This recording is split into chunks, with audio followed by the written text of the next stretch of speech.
And away we go. It is the BCJ Podcast, brought to you by the Holy Grail, right here on BearcatJournal.com. Go visit our good friends at the Holy Grail next Saturday. Not this Saturday, but you can go anytime between now and then.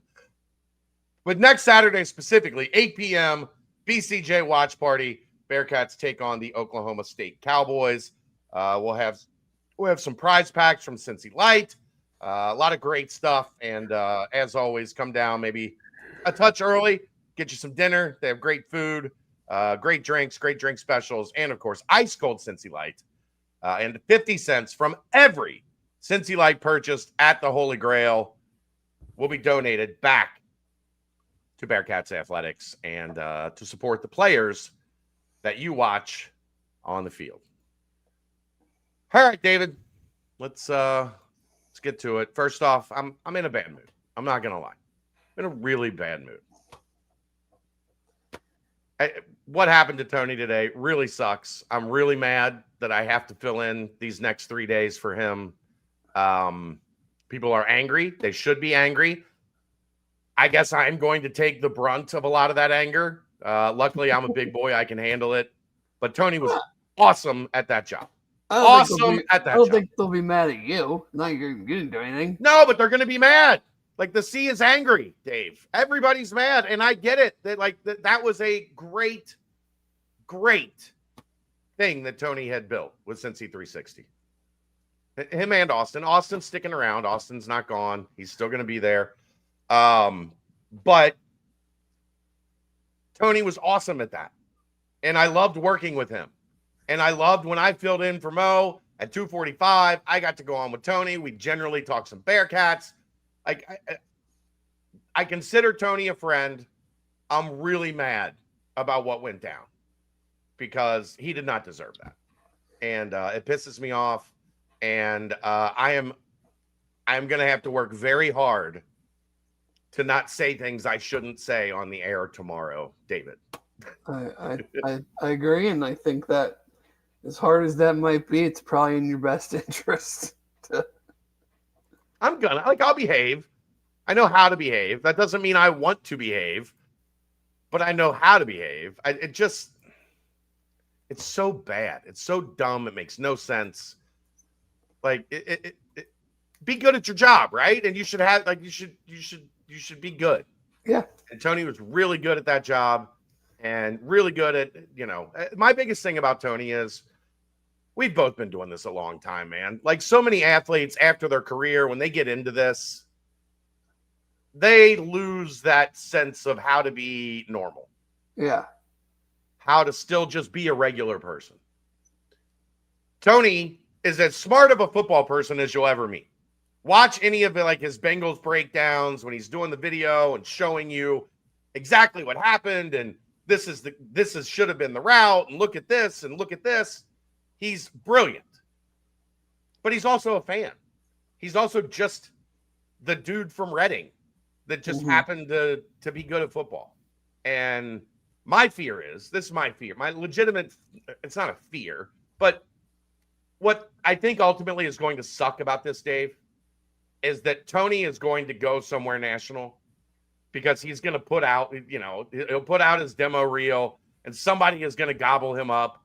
And he's going to go on to do incredible things in this business. And Cincinnati is going to lose a great voice. Right. For no freaking reason. Mm-hmm.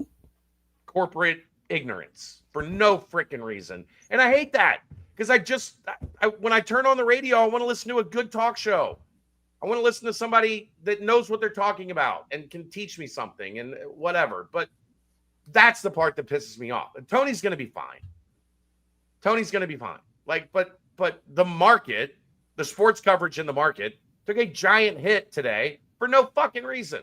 And that sucks. I agree. That's my rant. I'm saving some for tomorrow.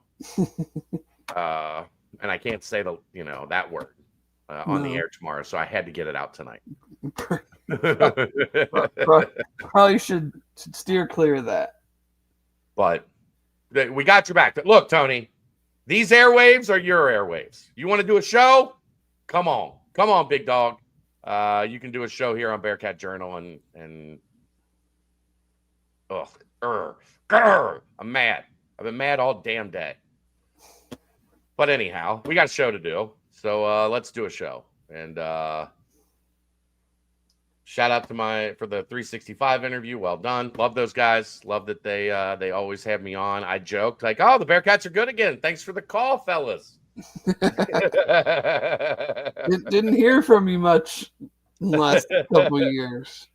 We've done some preseason conversations, but we haven't talked in season really much at all here lately. It's good to hear from you fellas. But I asked a bunch of people. I asked Tony Pike this Saturday. Are they good? Are we good? I haven't totally jumped both feet into this team's really, really good.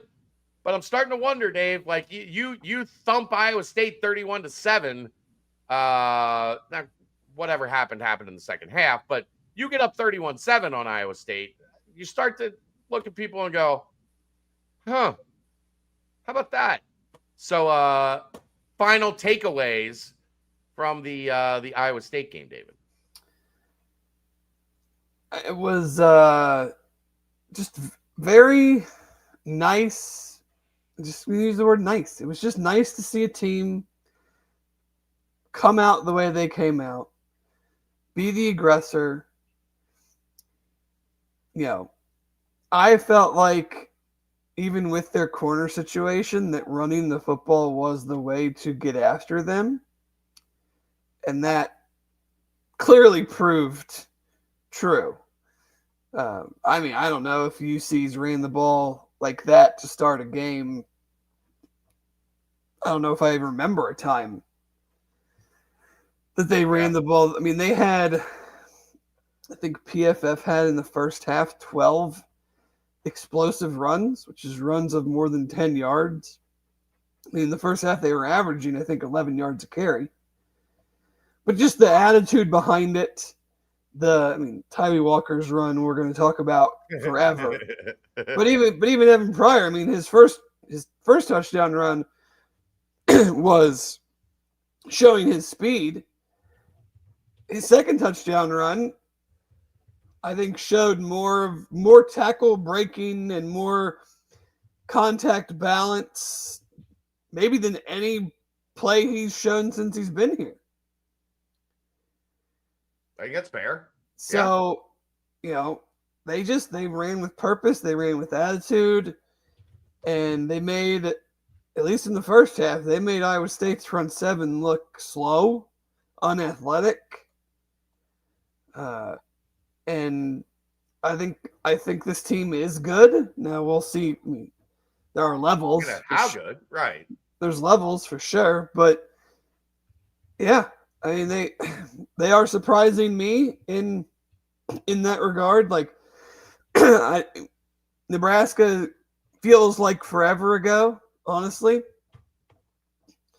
But with the receivers and the huge question mark that we kind of felt with them coming into the season, I want that was kind of the passing game I wanted to be able to see out of this team.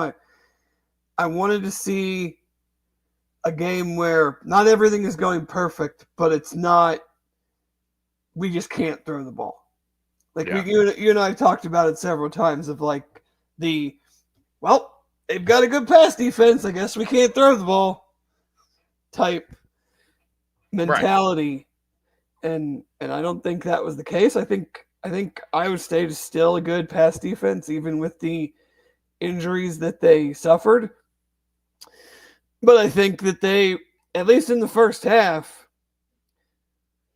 if I had the chance to look at the All-22 or sit down with coaches and they could explain it, but it certainly felt like they were really trying to protect those guys.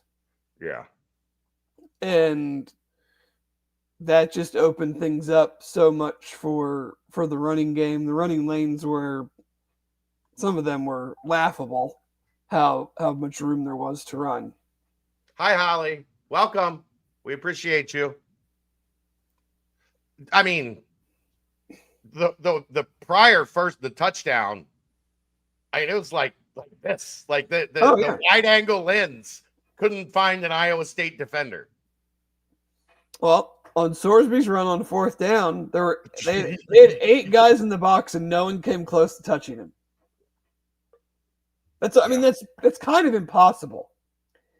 It was incredible. On a quarterback run to have 8 of the 11 defenders, inside the tight ends and less than 4 yards from the line of scrimmage, and nobody comes close to touching him. Also a testament to how well this offensive line's playing, which, woo, buddy. Yes, they are. I mean, they really are playing very well.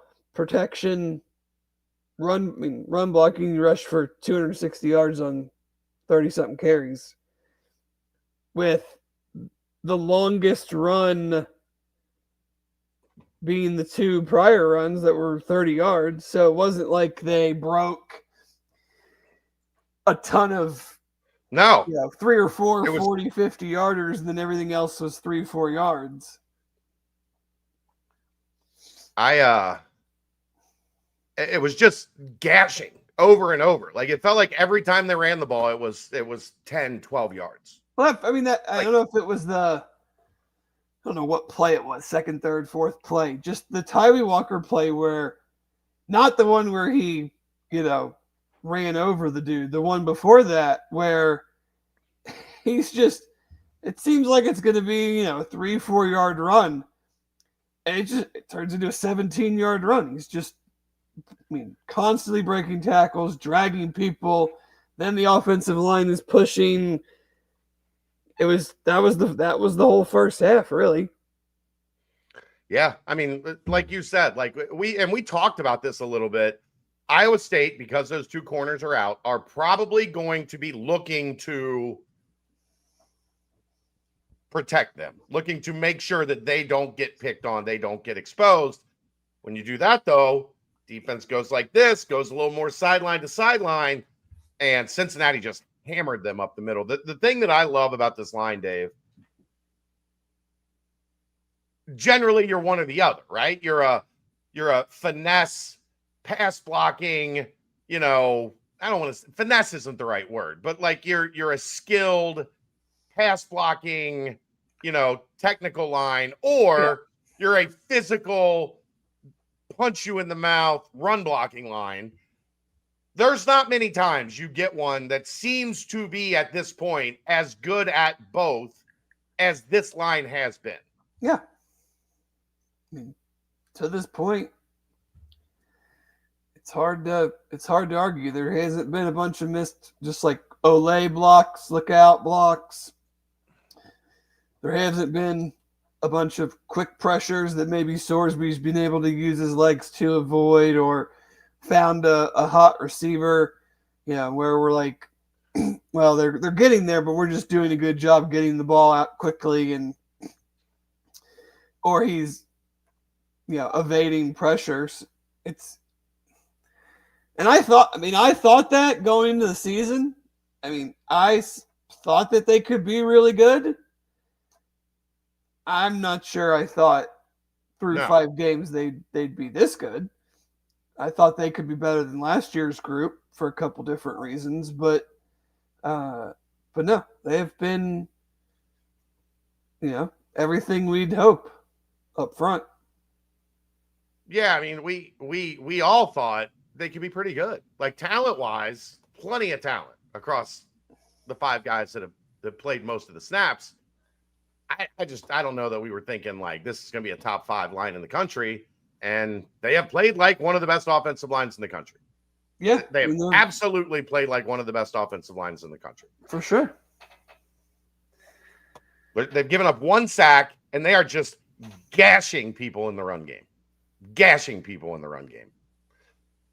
That makes life a lot easier on the football field, Dave, when your quarterback is upright and talented and able to complete passes, and your running backs are just running to green grass. Yeah.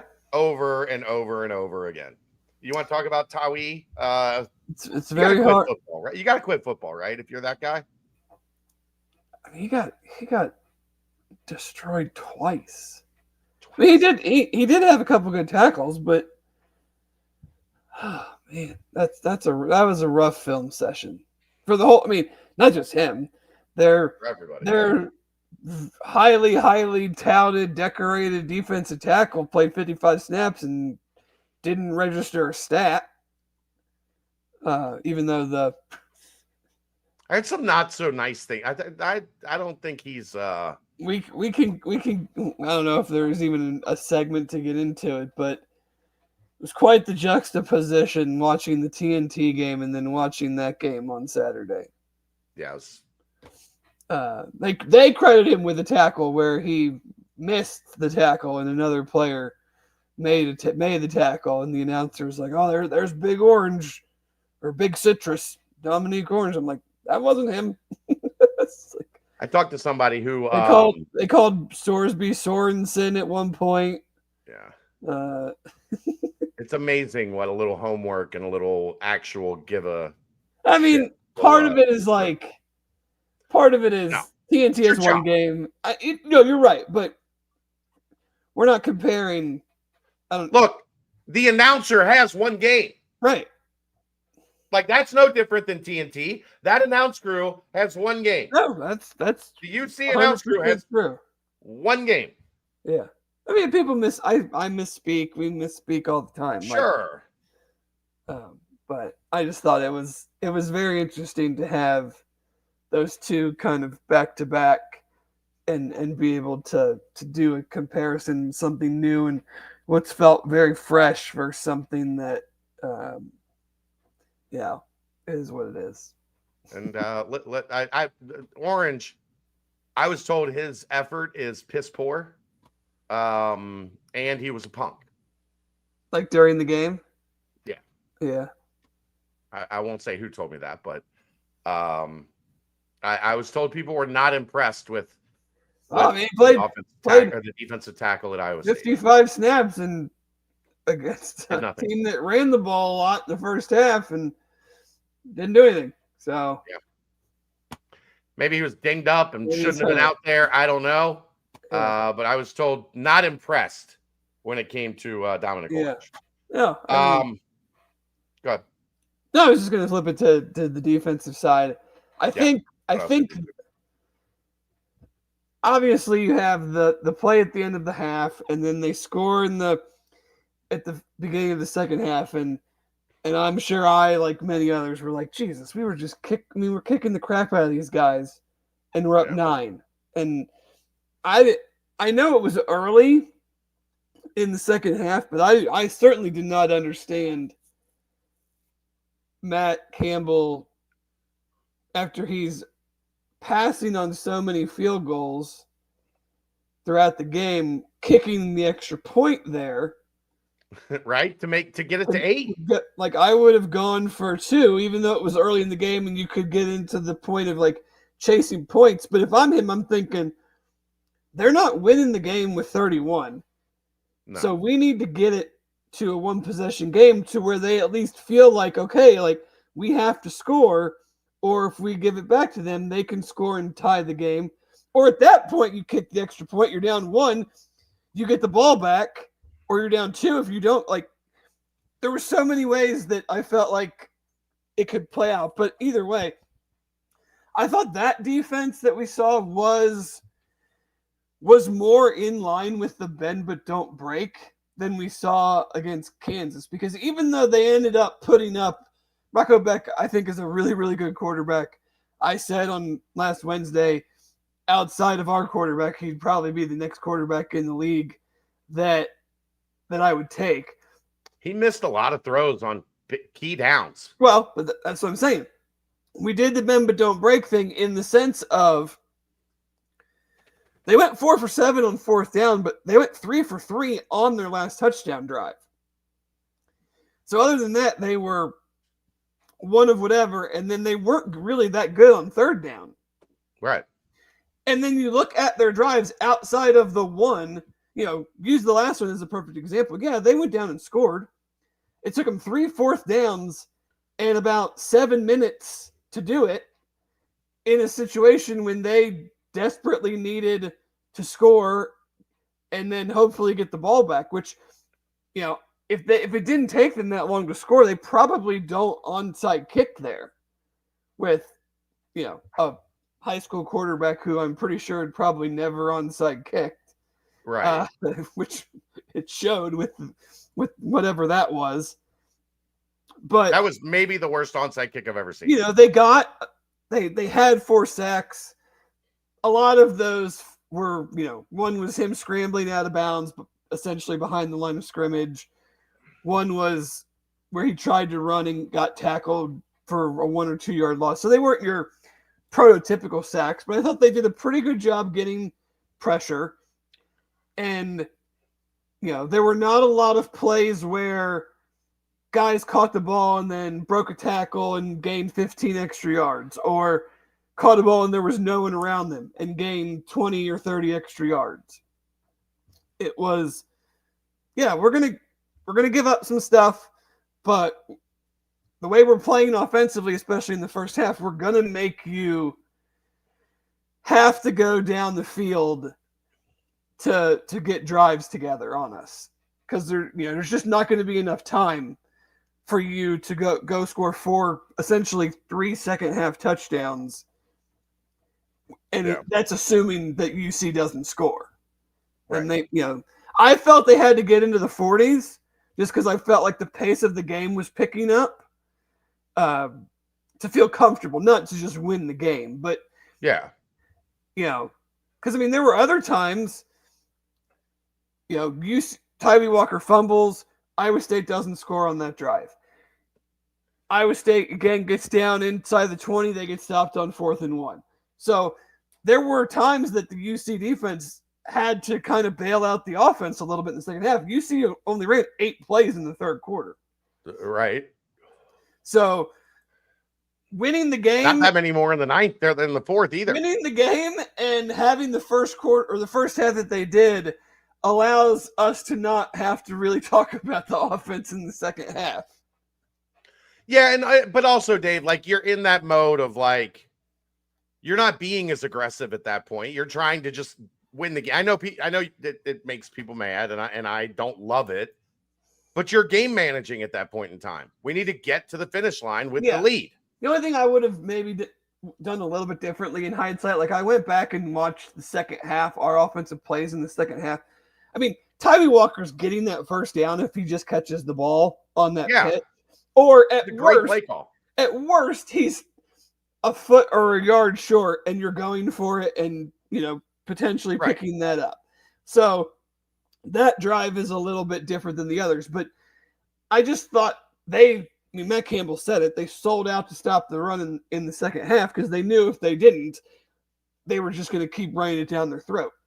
So I kind of would have liked to have seen them stick with the run, but do it more out of wide formations to force them to spread out a little bit. Because they were just crashing in so hard that anytime you had Patrick Gerd in the backfield, which can we do anything off of that play, please? Like, that might be my number one bone of contention is when he is in, they are running it to his side every time. Yeah. Be a little less predictable. Show us the variation of that play fake and bootleg Sorsby out to the opposite side. Like, do it right. Play action it. Like, every time he is in, they run it to that side with him as a lead blocker. Every time. And it's really just not working. Yeah. But, I don't want him to not run the ball. Like, that would be silly. You're up 16 points or whatever it was. We're not going to come out throwing, even chucking it around, even though they're loading up to stop the run.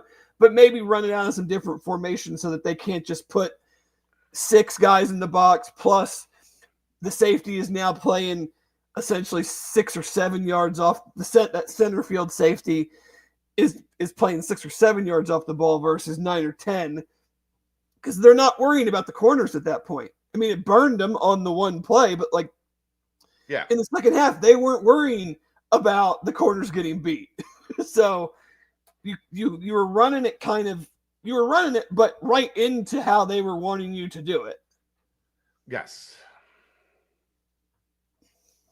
I want to give two guys a lot of credit, Dave, because I think the defense has kind of been too reliant on Dante Corleone and Jake Golday. And I thought Jalen Hunt and Christian Harrison stepped up and had the type of days that if this defense, again, offense is really good, don't need the defense to be great, need them to be good. And I think if you get Jalen Hunt and Christian Harrison playing like that, that changes a lot of the dynamic of the ceiling of this defense. And they were both excellent. Yeah. I mean, that's kind of goes into just the way that the defense played. You know, the yardage was high, but I felt they played this style of game against Iowa State the way that they probably wanted to. You can always play better and do some things, but I thought the way that they played them, you know, I didn't think that Jalen Hunt, I thought, had a really, really good game. Christian Harrison, he definitely had his best game. He was certainly all over the place. But the tight ends for them weren't as big of a factor as overall as I thought they would be. I worried about that because we talked so much about like the safeties they're going to be tested in coverage, and they had a couple plays here. I mean, the one guy's 6'7", he just went up on that 2-point conversion and caught a ball over a shorter player. Sometimes there's just nothing you can do about that. But it wasn't obvious that there was mismatches really anywhere. Right. Kind of how certain plays in the Kansas game, it just kind of screamed that they're targeting specific things, and I didn't get that as much in this game. So hopefully there's some good things to build on there. We'll get into UCF, but their offensive line stinks. So hopefully that's a way for the defense to get some more pressure on the passer. I think they're going to probably want to be a little bit closer to the line in this game anyway. So, yeah. What was I going to say? I had something. Damn. It escaped me. I don't know. Yeah, I forget. Golday, almost 2 interceptions. Like, I know. that close to 2 interceptions. But he's unbelievable to watch. Like, he is just a Tasmanian devil. He might have 20 tackles this week. They picked on Logan Wilson bad towards the end. Yeah, like that. I mean, that fourth down play to Chase Soul. I mean, that's such a good throw. Like, yeah, sometimes you're just.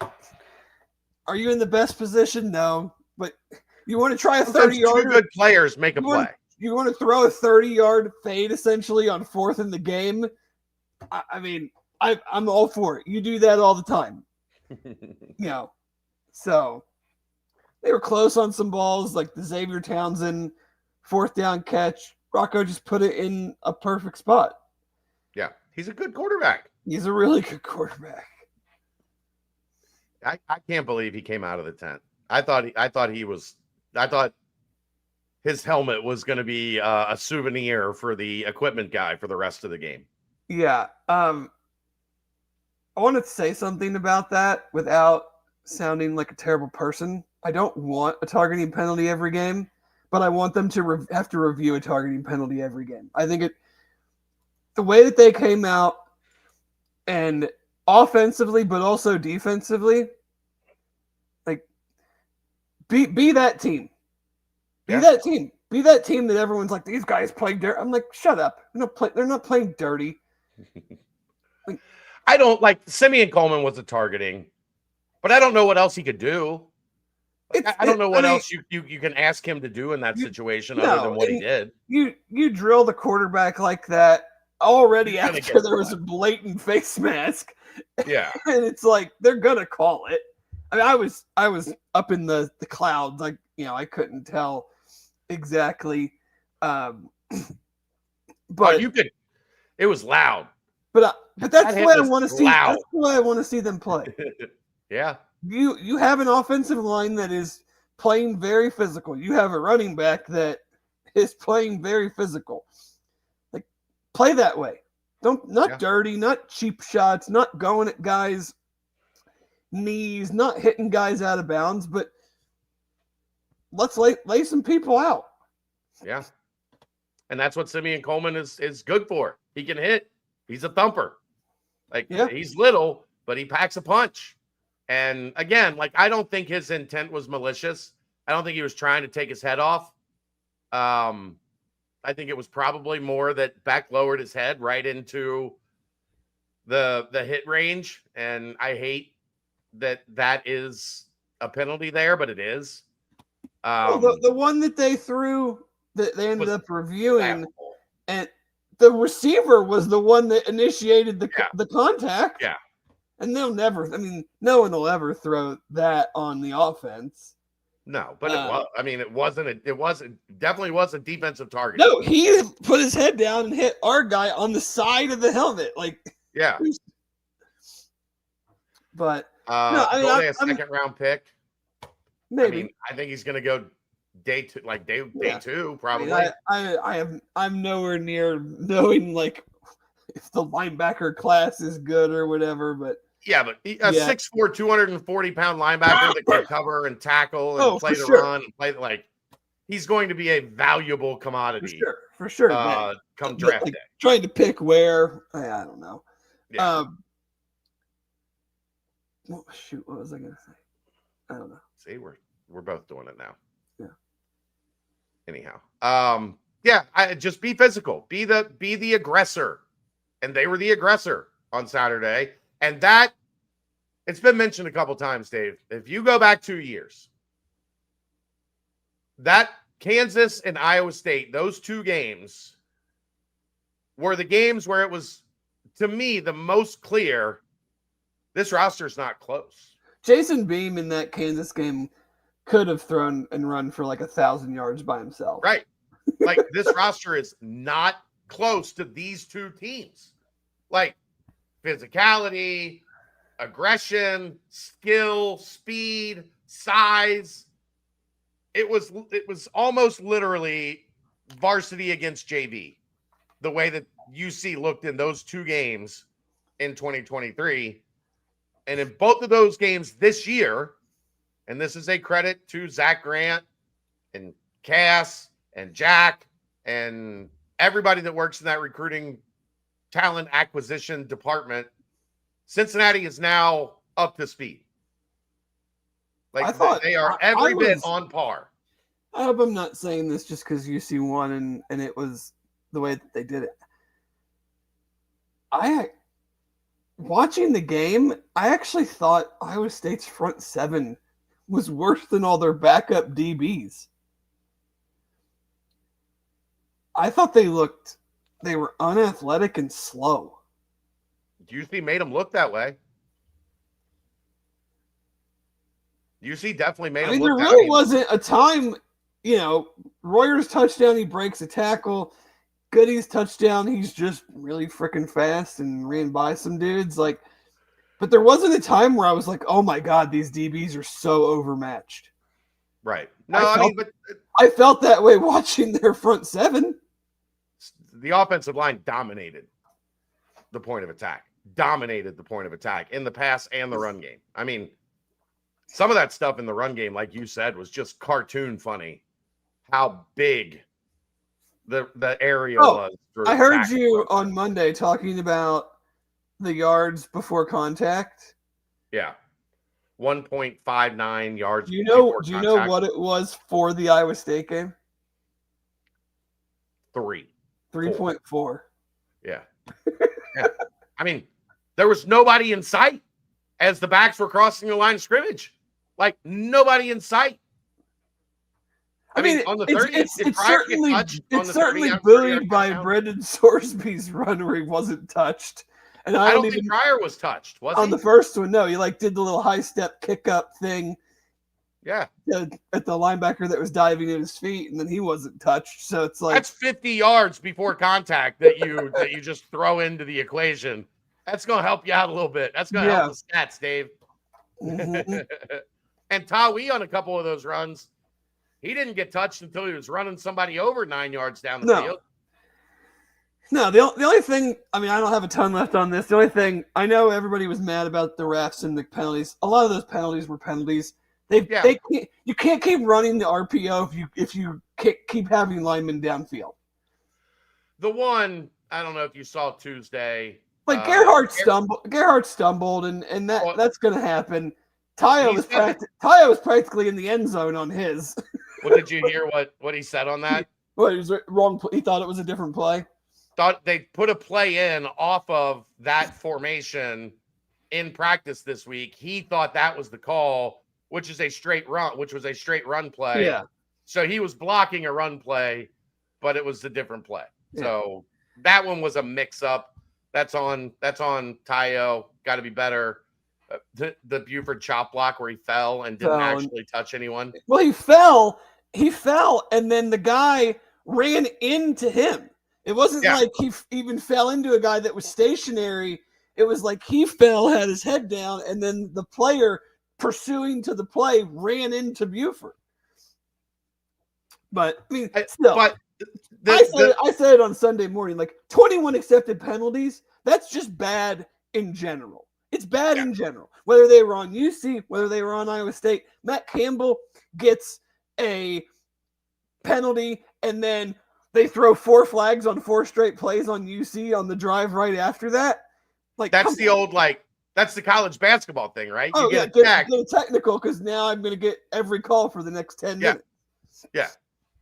I thought that exactly when that happened. Oh, it's are these basketball refs? They teed up Matt Campbell, and then the next 4 plays, penalty on UC, penalty on UC, penalty on UC. Yeah. But people were already pissed about the Kansas game. Oh, yeah. Then you have the interception that awful. I mean, I'm up in a suite, and as the play happens, I'm like, this is one of the worst calls I've ever seen. I didn't even need to see a replay of it. I'm 500 miles away. And then the Logan Wilson tackle. Those are really the only 2 that I hated. And Buford. It's still that one's still more subjective than anything because you might see just the angle. The other 2 are just flat bad calls. I mean, to say that was pass interference, there were 5 to 10 plays in that game, whether it was UC or Iowa State, that were more pass interference than that play. Correct. So that's why people are pissed, though. Like, people are mad because they're already mad about Kansas. And then you get a couple that are just, what the hell are we doing? And then every time a flag comes out, people are going to be livid. Right. Like, I get it. And I was laughing at the Tayo because I had moved down to sit by my parents at that point. And everyone's screaming, and I'm like, dude's like 8 yards downfield. Like, we're obviously we got a lot of ball watchers in the crowd. Which is fine. I mean, not everybody's going to be able to know exactly what they're looking for and everything, but yeah. All right, you good here? Yeah, I would just say you played 2 of the probably, top half for top sure. 5, 6, 7 quarterbacks, and come out with wins. Jeff and I talked about it a little bit Sunday morning. I mean, you're always striving to be better, but I feel like we have a pretty good idea of what this defense is against the better offenses that they're going to face. They got to figure out a way to get some turnovers. I mean, I had someone send me a video of I don't know when it was, maybe in September, where I said that if they don't force a turnover, at least 1 or 2 turnovers in the Kansas and Iowa State game, they've got like no shot to win. And he was like, I would clip this and turn this into something, except for the fact that they don't have any interceptions. And honestly, they haven't even really, other than they had one, it was taken away. But other than that, it's not like they broke up a lot more passes this week than they did against Kansas, but it wasn't passes that were almost interceptions. They've got to give when your offense is playing this well, the turnovers on downs essentially work that way, but you don't get the same opportunity for run back or momentum shift like you would with a straight turnover. Get this offense a couple more possessions. Yeah. And who knows then? Yeah. The offense is playing clean other than some of the penalties. Yeah, Sorsby, he had the one throw against Kansas, and I guess you could say the one throw against Iowa State where he tried to feed it to Royer and just threw it so damn hot that the safety probably went right through his hands. But other than that, they're not really putting it in. He's not putting it in bad spots. No. And it's not like they're getting lucky on guys dropping interceptions or, you had the Pryor fumble, and then Walker just didn't catch it. he was looking to see if someone was coming at him and just dropped it. Yep. But they're not haphazardly putting the ball on the ground, I guess. Is my point. So take care of the football, move the football, be perfect in the red zone through 5 games. It's a winning recipe, Dave. It's a winning recipe. Yeah, I need to go back and look and see how many red zone touchdowns they scored all of last year. Because it might 2 years ago, they're probably already past it. It might not be 17. Yeah. All right. That timestamp brought to you by Turtles Brew. 0 sugar, 0 carbs, gluten-free. It's a bourbon-infused sweet tea. They have strawberry, mint, lemonade tea, cherry lime, raspberry peach, orange vanilla. You can find it in more than 50 locations around Greater Cincinnati, over 100 in the state of Ohio. You want to find the location nearest you, all you got to do, go to turtlesbrew.com for information and locations. A portion of the proceeds goes to save the sea turtles. That brings us to our UCF preview, which is brought to you by Home Field Apparel. Go to homefieldapparel.com. They have the greatest collection of UC gear with vintage marks. You've seen me recently wear the old school Seapaw, the 1992 Great Midwest Championship t-shirt. They've got crew necks. They've got quarter zips. They've got hoodies. The hoodies are the best in the market. I've got 2 of them. They're as soft as you could ever ask for. They've got the platinum box that gets you 2 t-shirts, a hoodie, a long sleeve, and a crew neck, and a football, and a pair of socks. So go to homefieldapparel.com and stock up. Great for we're kind of entering the Christmas season, Dave. The old school vintage starter jacket, lots of great stuff. So all you got to do, go to homefieldapparel.com, and they will get you taken care of today.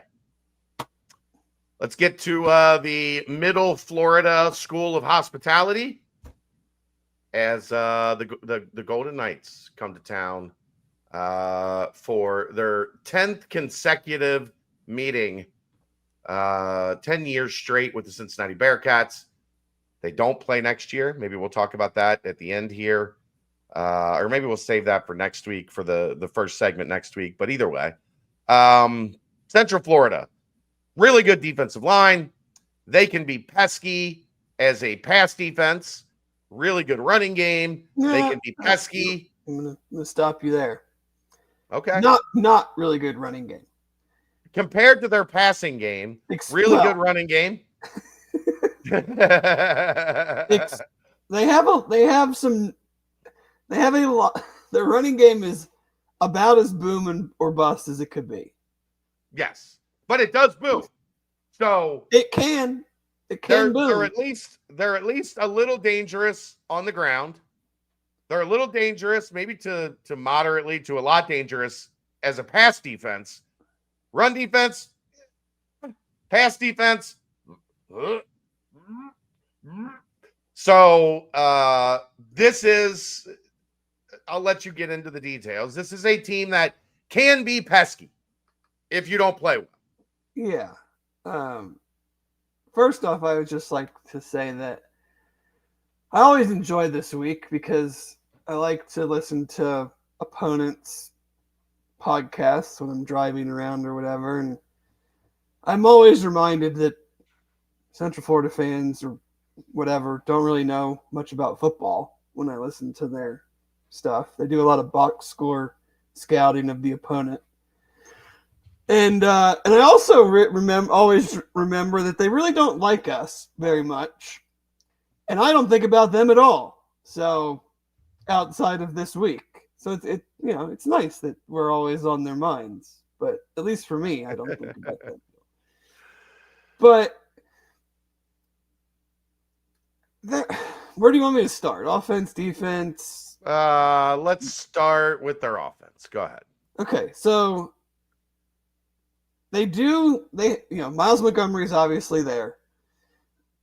Jaden Nixon's another solid running back. If we don't tackle good or well, I guess I should say well,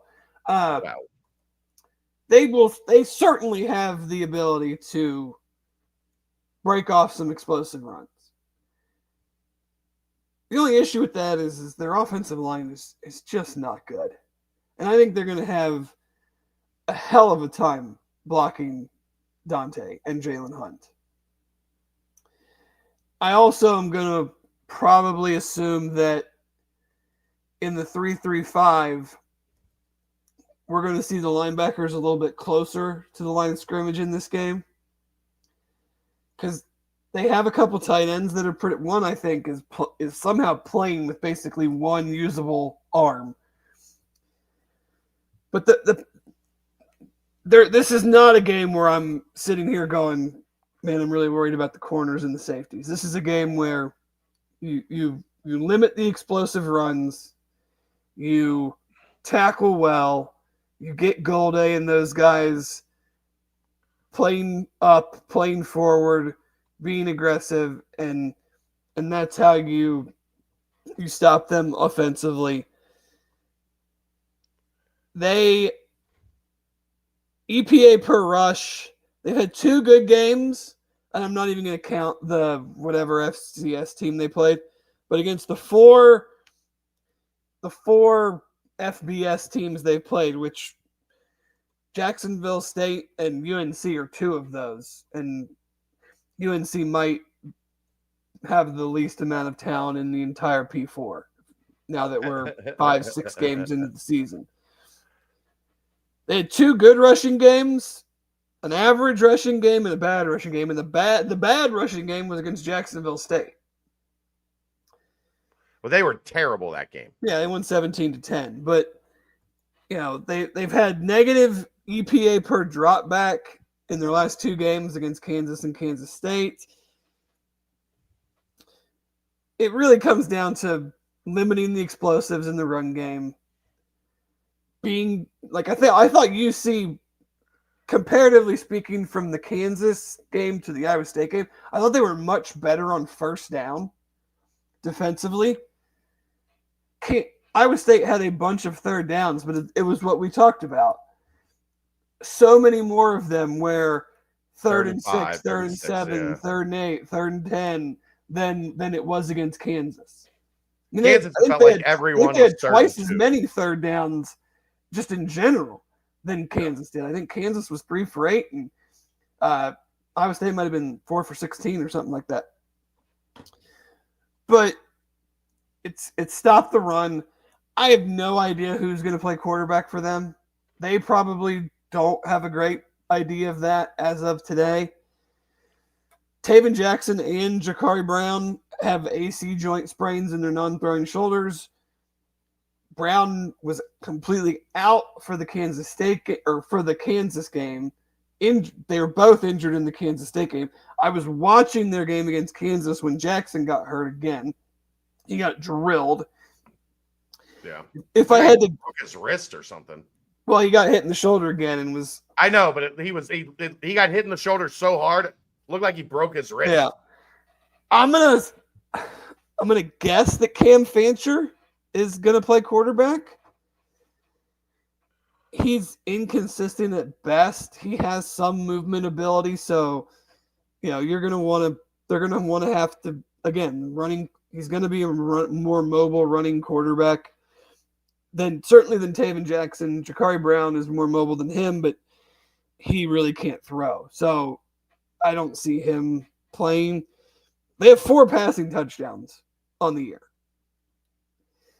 So, this is very much from a UC defensive standpoint. Just stop the run, limit the explosives. No dumb penalties. Don't give them extra yards. Don't let them keep drives alive because of holdings or pass interferences on 3rd and 8, stuff like that. They're not good. They're offensively just not good enough to put a bunch of 70-yard drives together for touchdowns.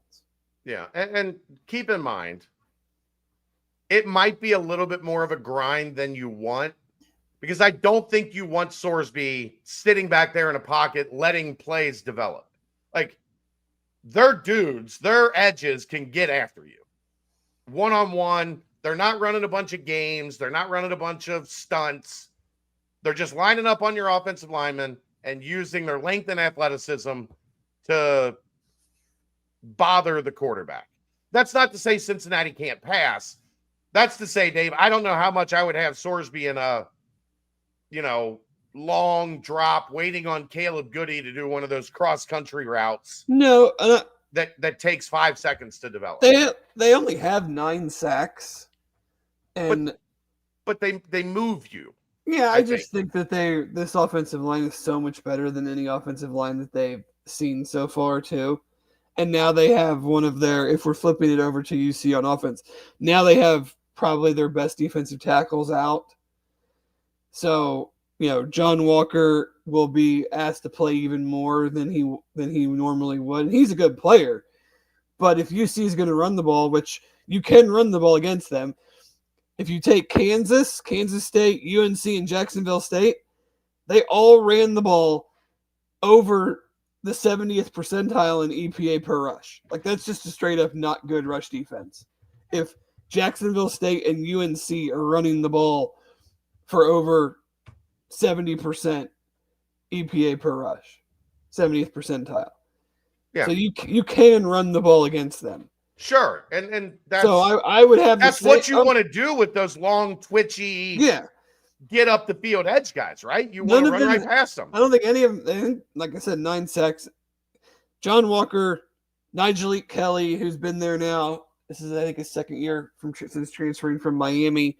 Sincere Edwards, they have some good dudes on the defensive line, but I'm running right at them. They want to get up the field. I'm going right at them. And I would do some quick game stuff too, because they're coming like this. Like you can hit right over top of them. I just don't know that I would sit Sorsby back there and wait. No. For a long developing, multiple post routes or like I said, that cross country route that they love with Goody because it's just so hard to run with them. I think they hit that one on Bowling Green early in the Bowling Green game. Yeah. I know they hit one in the Northwest State game where he just ran. Like it felt like he ran like 150 yards, but those guys they could have hit me on one of those in the Northwest State. No, they couldn't. No, I think those guys still could have covered you. I think they would have been fine. I don't know. I don't know. But I just wouldn't sit him back there like purposely making him wait for something to develop down the field. But I think over the middle, I think the middle opens back up more in this game maybe than it did against Iowa State with that safety kind of sitting there in that middle territory. They certainly play more of a, I don't know. I don't even know if it's the right word to say traditional, but they're going to have 4 down. They're going to have 2 or 3 linebackers, and they kind of just play the 4 DBs, the 2 safeties, 2 corners, depending on what your formation is. I mean, that's kind of why I would, similar to what I wanted to see out of the second half of the Iowa State game, almost try to run the ball a little bit more out of some more spread formations, less not a ton less. We're not changing the whole dynamic of how the offense works because it's working. I just feel we don't throw it enough out of 12 personnel. I feel like when we've got 2 tight ends in, unless it's third down and short, and then we do a play action or a pass out of that, I feel like we're not throwing enough out of those formations to make them think that we're not going to run it. Right. So they had negative 1 yard on 12 offensive plays in the third quarter against Kansas.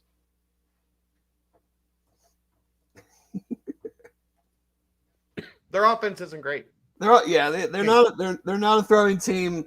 Their offensive line, like, I think that's where it's kind of some things are getting skewed. I know I even retweeted it. There's a graph that explosive run rate is like way out in front of everybody in the country, but their offensive line on the whole is not good, and so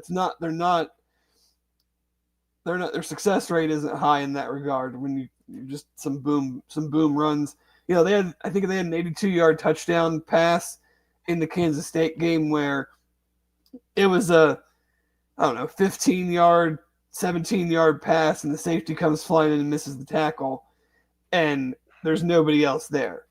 So it's kind of one of those, you get credited for an 82-yard touchdown, but if you can kind of keep yourself from making those mistakes, making those tackles, they're not a spread you out, throw it around, really feast on what is clearly if you're comparing run defense versus pass defense, run defense is better. They're not a team that I'm worried is like, oh, crap, we got our hands full with this group of wide receivers and quarterback. Right. I think we just kind of muddied up the whole offense defense. Yeah, that's fine. Process. Yeah. Are you scared of anything outside of their defensive line? No. Linebackers, DBs, no. Do they have anything there that jumps out at you? Not really. And their DBs are athletic, fast. They're all, that's what they're gonna be. Yeah. No, I just,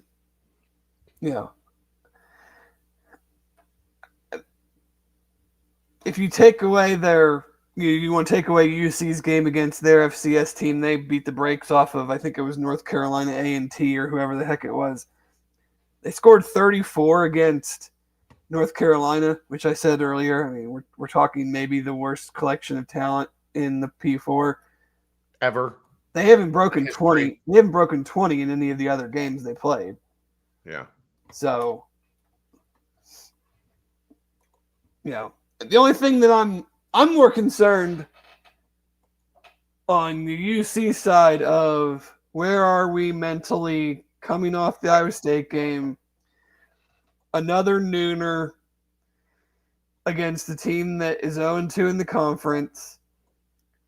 Are you going to come out with the same type of energy, the same type of physicality that you did last week if you don't score 4 touchdowns on your first 5 possessions and you're only up 14-10, 17-10? Do they have it in them? Because we've talked about this for, I think, like the whole Satterfield era. It's all this team has been a first half team. Now they flipped that a little bit against Kansas, but this is like another one of those steps of, okay, they did the thing that they hadn't done, which was go on the road, beat a competent, lowercase g, good team where you had the ball and you needed a touchdown and you went and you got it done. Okay, check mark there. Then they did the thing they hadn't done, which was beat a good team, ranked team at home where you came out and you just put it to them and showed what was possible. Okay, check mark there. Now it's okay, you did those things. Everybody loves you. You're saving Cincinnati sports. You've been told thank you so much. You're saving our fall. And now you got people like me sitting on here and on Twitter and talking about they're contenders for the Big 12 championship. Brennan Sorsby's on Jim Rome. Everybody loves the Bearcats all of a sudden. Okay, now go out and I'm not saying destroy. Like, I'm not saying you got to go win 45-9, but go out and do work and get it done. Like, leave no doubt that this is a good team, that these other 2 games weren't accidents, that you didn't luck into something or don't play down to the level of your competition. Right. Go win. Go win. Maybe it's only 28-10 or 28-17, but go win where in the fourth quarter we're not going, oh boy, how's this going to go? Yeah. Where they're at the goal line down 7 in the fourth at the end of the game. Yeah. Like they were last week. Well, I mean, that kind of shows you where their offensive line is. They couldn't get it in on 4 downs from the 1 yard line. Hey, they've got some Tulsa in them. But yeah, I mean, Kansas didn't take it from the 1 yard line and fumble and give it back and give them another 4 shots. No. Just to flex on them. Yeah, but yeah. I mean, the point spread doesn't matter to them, but you're 10.5, 11, whatever. You should win this game comfortably. You're the better team in every metric that I look at. SP Plus, K Ford, BCF Toys. They're roughly 20 spots higher than UCF. Better offense, better defense. How about number 14 in the country in special teams on K Ford, Dave? They're doing that thing. I think Luke Pascal is a pretty good hire. I think he's earned his paycheck so far. he might earn a much bigger one if this keeps up. Maybe so. Good for him. Good for him. Like, there's nothing to even hit on special teams anymore. It's all like I fully expect Rusnick to make his kicks. I fully expect Max to punt it well. I fully expect he did have two that I was like a little, but he also put one down at the 1. So yeah. But yeah, is there anything of note with Middle Florida's special teams? I honestly, I didn't really take much of a look there. if we're being honest. Well, the nice thing now though is, Dave, I think we just expect, at worst, special teams are going to be even because we expect Cincinnati special teams to be really good. Yeah. Right. And I think I can say this. Might get me in trouble. I can say this without much controversy. Special teams is every bit as much about coaching as it is about. You need a good kicker. You need a good punter, of course. If you have bad kicker, bad punter, your special teams are going to look bad. But the other stuff is every bit about coaching, maybe as much as anything in the game. Because if it's poorly coached, you're in trouble. Yeah. If it's coached well, you should be fine. I'll leave it at that. I agree. What's your are you going this week? Are you going to be back? Are you coming? No. Oh. No. Okay. Are we doing breakfast again at the Simone family tailgate? No, I don't believe so. I think that was a one-time deal. Okay. The breakfast casserole was outstanding. They were good. No, but I think that was that was. Are we what would be Middle Florida themed? Tacos. 10 a.m. tacos, Carrie. Middle Florida themed gas station food. I like it. Are we breaking out the rollers? Overpriced amusement park food. Oh no, I don't want to do that. Can we get Carrie? They sell these. I've seen them on the TikTok shop. You can buy the gas station rollers for hot dogs. Yeah, Paul Skeens has one in his kitchen. Right. So get a couple of the gas station rollers. We'll buy some assorted sausages, maybe like some taquitos to put in there. I guess you'd need a generator for that of some sort. But yeah, I'm down for gas station food tailgate. It sounds delicious. What's your prediction, Dave? 34-20. Okay. I think right now I'm in somewhere in like the 28-10, 28-14 range. Yeah. You have a generator, so no problem. Now you just got to buy the rollers. Think how well that would go over if everybody was just walking up. I think the only problem with the rollers is, Dave, they take a while. Oh yeah. To get up to temp. It's not hot. It's like no. They take a while to get up to temp. So you'd set up at like 9:30, and by like 11, you'd have food. But as soon as it was gone, you're SOL for the rest of the day. Yeah. I might get one for my house. Like for when we have people over.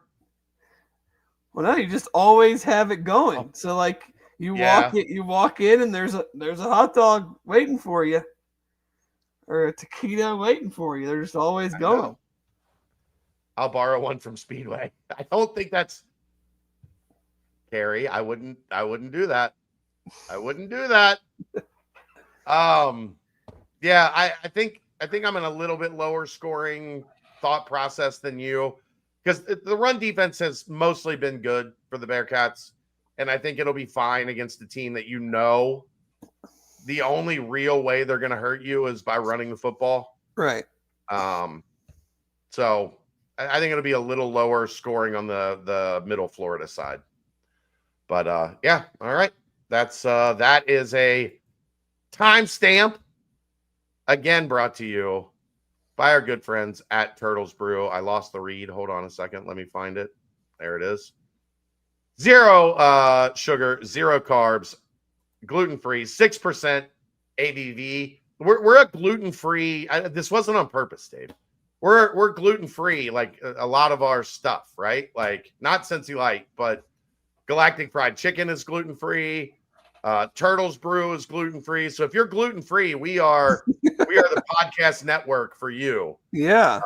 We are, we're very cognizant of our gluten-free listeners. Strawberry mint, lemonade tea, cherry lime, raspberry peach, orange vanilla. More than 50 locations in Greater Cincinnati, over 100 around the state of Ohio. Visit turtlesbrew.com for more information and the location nearest you. Big day for basketball today. I heard there was a plethora of NBA scouts, 10 plus NBA scouts, a couple that I'm tight with, a couple of my guys that were at practice today. Got some little birdies, Dave. Was Sam there? Say hi to Corey. I did not see Sam now. This is more so. I think what we're having happen right now is there a lot of these like pro days and everybody's doing their pro days. So all the regional scouts from the Midwest are just bouncing around. I think Kentucky was yesterday. Michigan might be tomorrow. Indiana, Ohio State. Everybody's kind of doing their NBA scout day. So they're all kind of bunched up and just traveling in a pack. Today was the Bearcats day. So I've got some information, a little bit of buzz. Here's one thing I heard from a couple people, and it's been pretty consistent. This team's going to play hard. And there's a lot of people that were missing that a year ago. Like all indications are this is a team that gets after it. They've got a little bit of edge. They've got a little bit of attitude in that department. I've actually heard some really good things on Jordy Rodriguez, which was, I don't know if they were at Xavier or not. I wouldn't ask. I have no idea, Matt. I don't know why they would go there, but even if they did, I wouldn't know. I've heard really good things on Jordy Rodriguez on that front, which is maybe not exactly what you're expecting to hear from a European wing, right? Yeah, right. Like you're not anticipating effort and toughness being one of the things that jump out. Now, I talked to a buddy of mine that said flat out shoot it. Stone cold, like flat out, get you a big three, shoots it without conscience. Like Trevor Not Moore, afraid. Trevor Moore level shooting. No, not a practice shooter, Dave. a game. We're not talking about practice, Dave. We're talking about a game. We're talking about practice. But I've heard good things about Jordy. I'm hearing some really good stuff about Mustafa Cham. My understanding is expect less jump shooting than you saw from him at Middle Florida a year ago. He took a lot of long jumpers at Middle Florida. They all I think that is still going to be something that I don't think they're taking it out of his arsenal. No. I think what they're finding is that he's got a better touch back to the basket than maybe they realized. A nice soft hook over each shoulder, which when you're 7'1", very hard to defend. Can score from 12 feet and in, not just a guy that, a big that can pick and pop. It doesn't sound like they're going to do as much of the stuff that they did with Aziz last year, where he's all the way out at the top of the key and kind of initiating stuff with handoffs. Yeah. I know people hated that. One of the reasons that they ran a lot of that through Aziz was he was good at like screening off, picking off on those like handoffs and passes. He was good at getting in the way. It doesn't sound like that is something that is really a strength of Cham's. And the actual like handing off is you can get it picked if you're not good at it. Mm-hmm. So I don't think we're going to see a lot of that from him. I do think we can see some of that from Big Slime, who I think he's more medium slime now, Dave. That's unfair. I had one scout tell me they didn't recognize him. Like, who is that? Oh, that's the big dude. That's not the big dude from George Mason. Oh, that is the big dude from George Mason. I don't think he's skinny by any stretch of the imagination, but just in much better shape. Slender much slime? better physically. Medium slime. So I've heard some good stuff about him. Everybody wants to love Baba Miller. Everybody has wanted to love him since he popped on the scene 3 years ago. I think he's the most important guy on the roster. Maybe because I'm falling in love with the traits. Mm-hmm. Where I think that if he does reach his potential, he's the guy that takes the ceiling the highest on this team. Right. But in talking to my NBA friend, he said, prepare yourself that there are, and maybe he is going to mitigate this some. He said, but prepare yourself because there's going to be a half where he scores 13 and 5 and a half. And you're walking down back to the media room going, my God, he is unbelievable. And he's going to finish with 15, 16 and 7. Right. And he's going to feel like he was kind of non-existent in the second half. But right now, I am caught up on the traits. And the fact that he can rebound, he can take it and go, he can hit a three for you, he can score in the post, his handles are decent. He's a pretty good defender.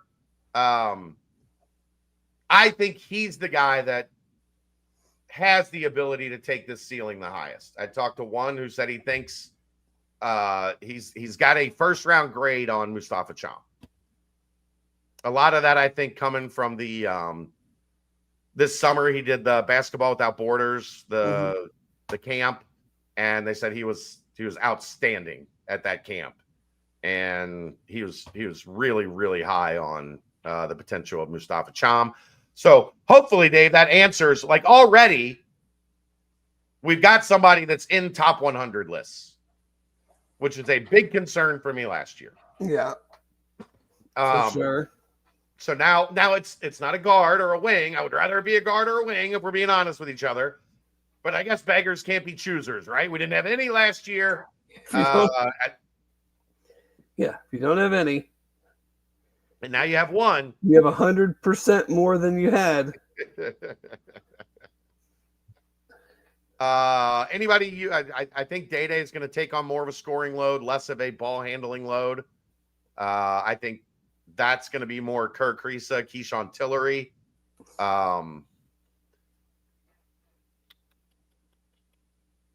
The hope is, from what I can gather, they're working Jalen Celestine back. If not the Michigan exhibition, the Arkansas exhibition. When are those? So the Michigan one is next Friday, my birthday. Excellent. So October 17th, I will be in Ann Arbor for that.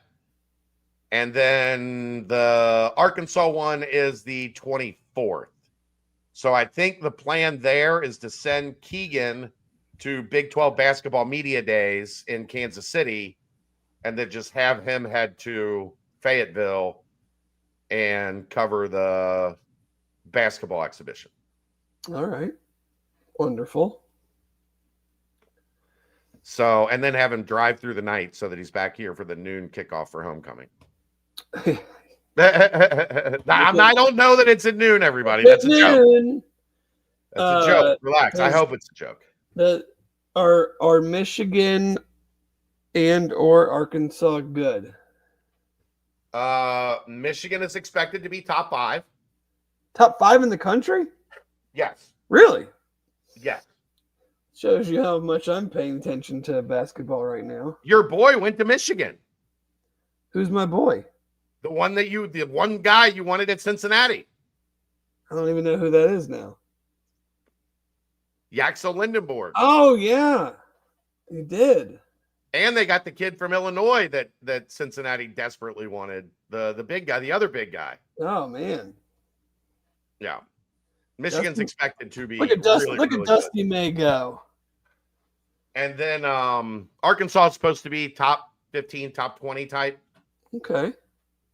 So 2 road games. I know people would have preferred to get one of these at home, but you can go play a top 5 team and a top 20 team in their building preseason without it counting. I think that's a really good way to figure out what you got in October, at least. I would agree. I mean, if you're going to play these type of games, let's play some good teams and see what you got. Yeah. The Michigan one might get rough. Like that one might get rough. I'll just give you a heads up now because I'm guessing they're a little bit farther ahead just talent-wise. And that's in October in basketball in 2025. You're not going to have things ironed out on October 17th. Right. And sheer talent, like that Michigan roster is big time. Big time. Well, good. Let's go kick their butt. Let's take a... Matt is asking if those games are on TV. Maybe streaming on like the school, on like the host school's website. Out there on TV. So if you have Big Ten Network, then you should have Big Ten Plus, which is streaming. And it is on Big Ten Plus. And then the other one, the Arkansas one, Plus or whatever, SEC Plus, which as long as you have the new ESPN Unlimited or whatever, you'll be able to get that one. You should be able to get that one. I don't want to speak in certainties, but so you should be able to stream both of them. That Michigan's got a really good freshman guard in Trey McKinney, who is outstanding. Elliot Cadeau, that transferred from North Carolina. I didn't even see. There you go. Another guy now. Namari Burnett. He can't shoot though. So who? Elliot Cadeau? Yeah. Yeah. He's still a damn good point guard. Oh yeah. Grad transfer in Namari Burnett. From Maryland, right? Yeah, I think so. Ade Mara from UCLA. UCLA. Wow, they really loaded up. Morez Johnson from Illinois that I talked about. Stud. Yaxel Lindenborg. They're loaded. They are loaded. So that one's going to be as Butch Jones would say, a great challenge. Great challenge for the Bearcats. I enjoy an October great challenge that means absolutely nothing. Yeah. You guys got real quick any questions on basketball we can get to here before we do the 6-pack and go home? I'll give you a minute or two to. But yeah, I mean, I like how this team fits a lot better. I do think like if Jordi Rodriguez can be a productive guy on the wing for them, like I think it takes them up a notch. So I think it gives you, so you're not strictly relying on a high school freshman or a high school senior just new to college basketball and Sean Abayev to be your main offense on the wing. Hopefully Celestine is a guy that can give you some shooting out there, but I don't think he's going to give you a ton else. So I do think Jordi Rodriguez is important because I'm not, and hopefully Sincere Harris is a little bit better offensively than he was a year ago at West Virginia, but I'm not counting on him to be a big offensive boost because the way I'm looking at this, Dave, and you got 3 guards, Day-Day, Kerr, and Keyshawn, and you got 3 wings in Buck Harris, Sean Abayev, Jalen Celestine, and then you got 3 bigs with Baba, Big Slime, and Chom. If Jordy can give you a little bit, maybe more than we expect coming in as an extra guy with some shooting and some scoring on the wing, I think your roster's in a really good place. You're working Saturday's game for Fox. Where are you at, Trevor? Where are you going to be? Like, it's a big stadium. Am I just going to walk around yelling, Trevor? Hey, anybody seen that Trevor guy working for Fox? Hey, no, he works for Fox. His name's Trevor. Is Dayton supposed to be any good this season? I don't think so, no. I think they have like a whole new roster. I mean, that doesn't necessarily mean they're going to be bad, Dave. Cincinnati has a whole new roster. Right, but they're also down quite a level from the Big 12. I know. The funny thing is, Anthony usually does a pretty good job with teams that aren't expected to be good, right? Like, they typically surprise when they're not expected to be good, or they disappoint when they are expected to be good. That's kind of their MO, isn't it? Well, LaRon Holmes is gone, so. Yeah. Trevor, I will be on the field. I might go up to the box just to dap up Tony, say what's up, tell him I love him. But otherwise, I will be on the field. I will not be near the production truck. Probably won't let me near the production truck for good reason. Yeah, but I don't think I mean, I'd love to see Dayton and Xavier play this year.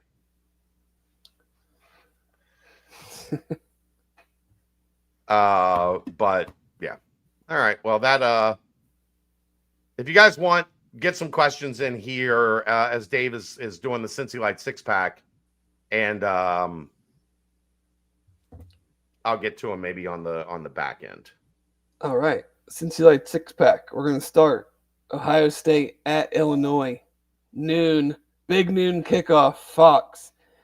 2 Ohio State stats that are pretty hilarious considering how good their defense was last year, all they lost, and now their defense they have not given up 10 points yet this year. And in 8 red zone trips, no one has scored a touchdown against them, which is just insanely funny. That is their defense is unbelievable right now. Illinois is good. Illinois got a good offense, but I mean, we'll see. Ohio State's just rolling, and the freshman quarterback's playing a lot better. I do want to show you something, Dave. What do you want to show me? You know how they were at Cincy Light, they were giving away the starter jacket last week. Yes. This week, it's the new Cincy Light hoodie. All right. As you see it there on your screen, if you're watching on video, brand new Cincy Light hoodie. Stop by the Cincy Light tent. It is in the upper, the southwest corner, I guess, of the grid as you are walking towards the stadium. At the end of the grid, right before you get up to walk into Nippert, is the Cincy Light tent. You will see Cincy Light on the tent. Come scan the QR code and get a chance to win a brand new Cincy Light hoodie. I asked if I was going to get one of those.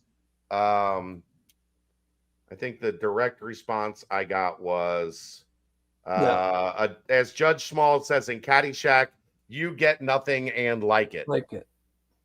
Yes, you can get one for X amount of dollars. Sorry, go ahead. Bama at Missouri, noon, ABC. I feel like Missouri might be the least talked about undefeated team in the country. Bama beat Georgia, beat Vandy, now goes to Missouri. Ty Simpson playing great quarterback for them right now. Should be a fun one there.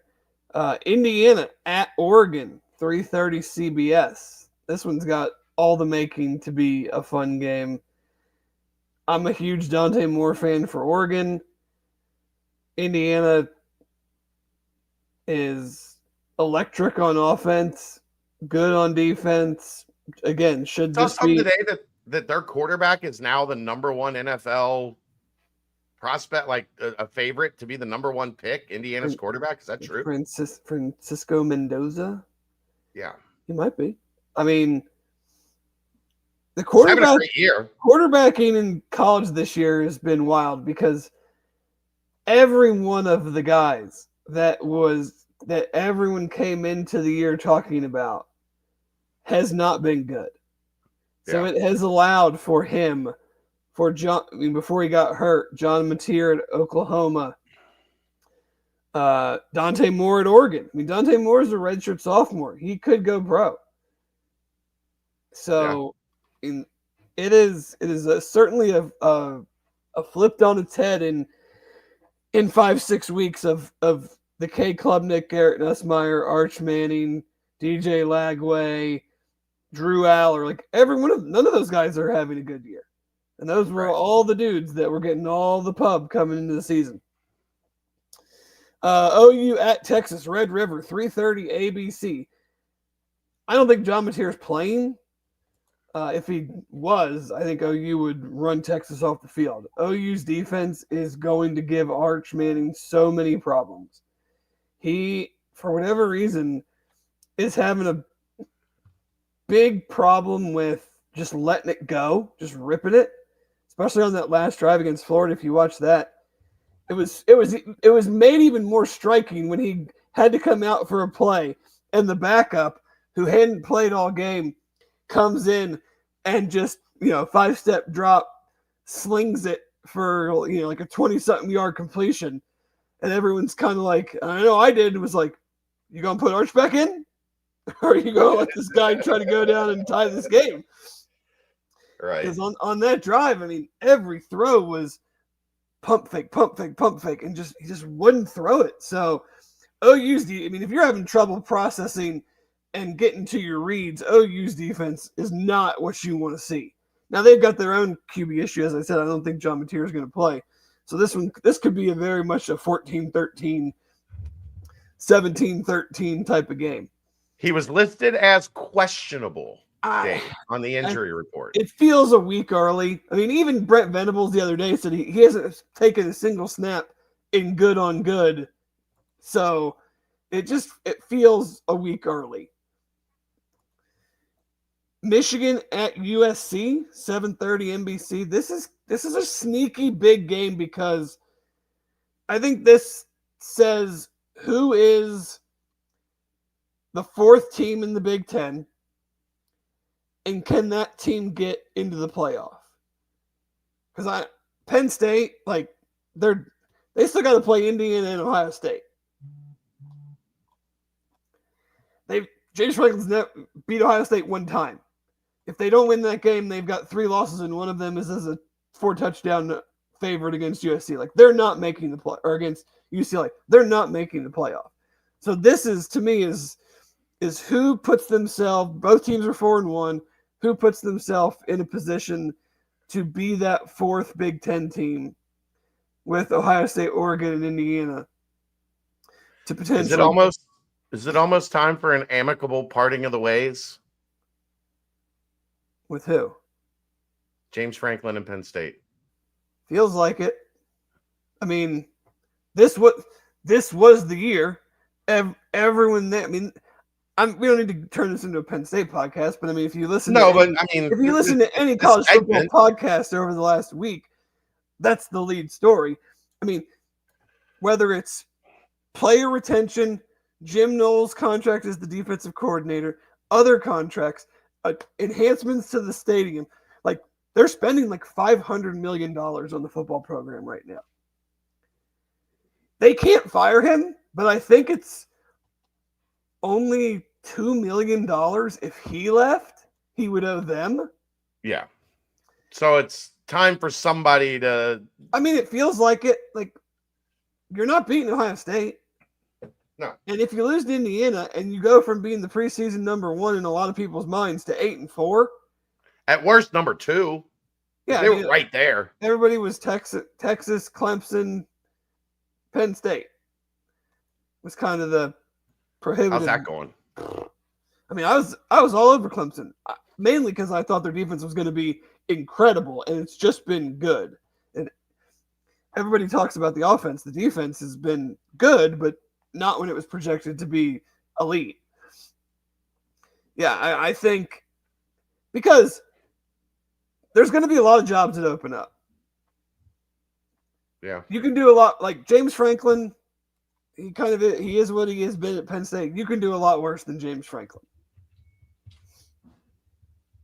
So, feels like unless they somehow end up going 10-2, it feels very, very hard to just go, yep, we're going to bring him back next year.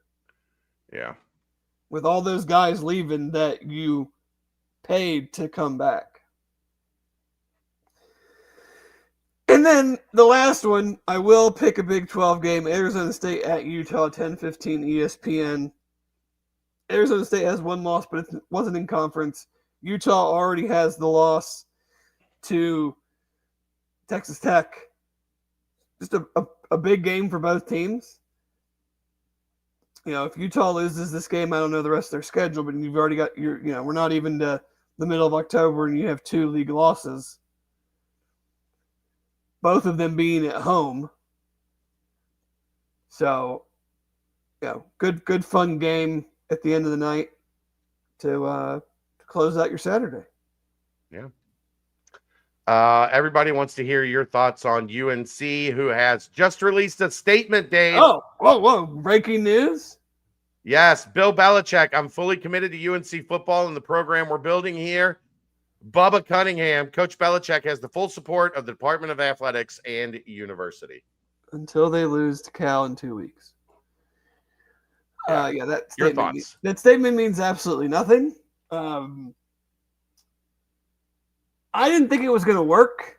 I also didn't think it was going to be this bad. They are awful. It is not an exaggeration to say that it is the worst collection of talent in the Power Four. Maybe ever. I don't know about it. So bad. It is bad. It's so bad. I mean, they're just getting boat raced by it, like not even a chance. I mean, Clemson beat them 38-10, and that was a Dabo. I'm one of the nicest humans. I'm not going to score 60 on you. The first play of the game was a trick play 75-yard touchdown. that Clemson had the ball. I mean, it is so bad. And then, props to the 247 North Carolina site. The numbers. It's probably the biggest or close to the biggest site on the network.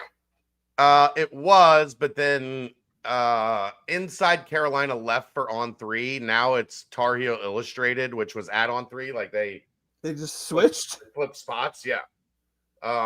They do great work. I mean, they have. If you haven't, go there. They have a daily update on all of the nonsense that is happening. Which the most stunning, and that is massive air quotes, stunning thing I read is that no one likes Mike Lombardi. What a shocker!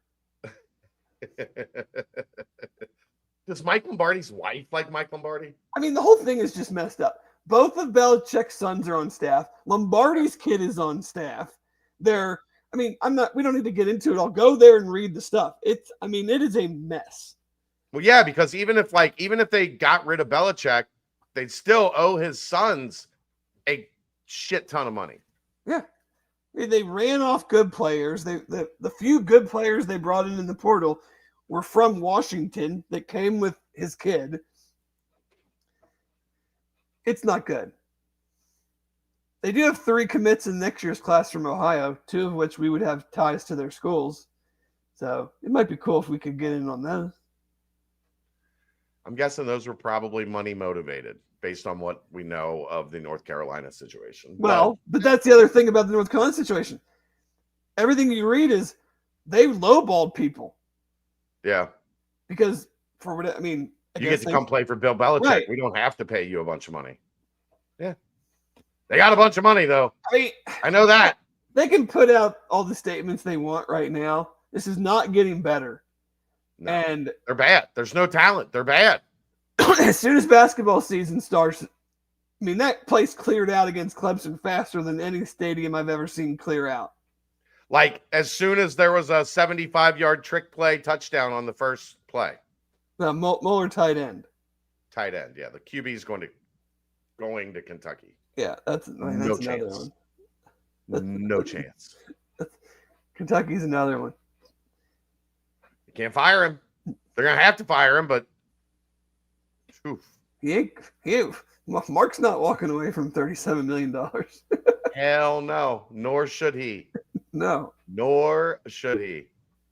But, Carolina, even the biggest skeptic, I don't think could have said it was going to be this bad. Yeah. It's bad. And then somebody wanted to hear you talk about Nico and UCLA. This is the best game he played in his career was against a supposed excellent defense. And it wasn't a fluke at all. It was 27-7 at halftime. Yeah, they smoked them. Smoked them.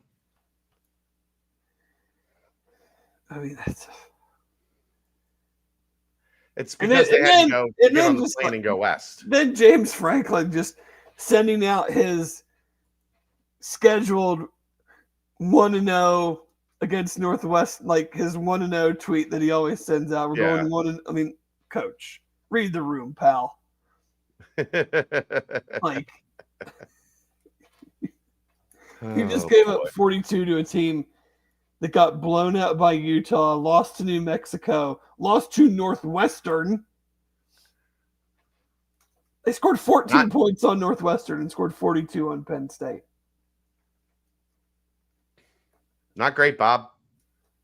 Not College great. Football, man. But that's the thing is, just don't be one of those weeks where we're sitting here on Sunday, you're sitting here Saturday night, I'm sitting here Sunday morning going, how the hell did you lose this game? Because we see it every week. Everybody thought last week was going to be a dud. And you get Penn State, you get Texas. Yeah. Don't eat the rat poison, Dave. Don't eat the rat poison. That's right. All right. Got anything else? I don't think so. All right, all you guys, I'm gonna need you to listen tomorrow, noon to 3 on ESPN 1530, because I don't know that a lot of the normal 360 audience is going to be tuning in tomorrow, Dave. I think there's a bit of a protest afoot. Yeah. So, what do you? Well, I'll get your opinion here. What do you think about talkbacks tomorrow? Let them rip. I mean, I might not make it out of the talkback segment. Like I might get yanked out of the studio and taken to my car. I don't know. We'll see. Yeah. We'll see. If you're going to leave a talkback tomorrow, try to make sure it's playable. Like try to make sure it's something we can play. Like I want to have talkbacks. I want to hear from the people. I love hearing from the people. But my timeline, the Bearcat Journal timeline, is 9 straight retweets of North Carolina's statement. It's like the people that I'm following. That's all it is. Yeah. It's 9 straight. It was statements. Yeah, it was mine was that too. Oh boy. All right. That's gonna wrap it up. Thanks to everybody for tuning in. Tony Pike forever. Corporate radio, never. It's the BCJ Podcast, brought to you by the Holy Grail, live from the Cincy Light Studios, right here on BearcatJournal.com.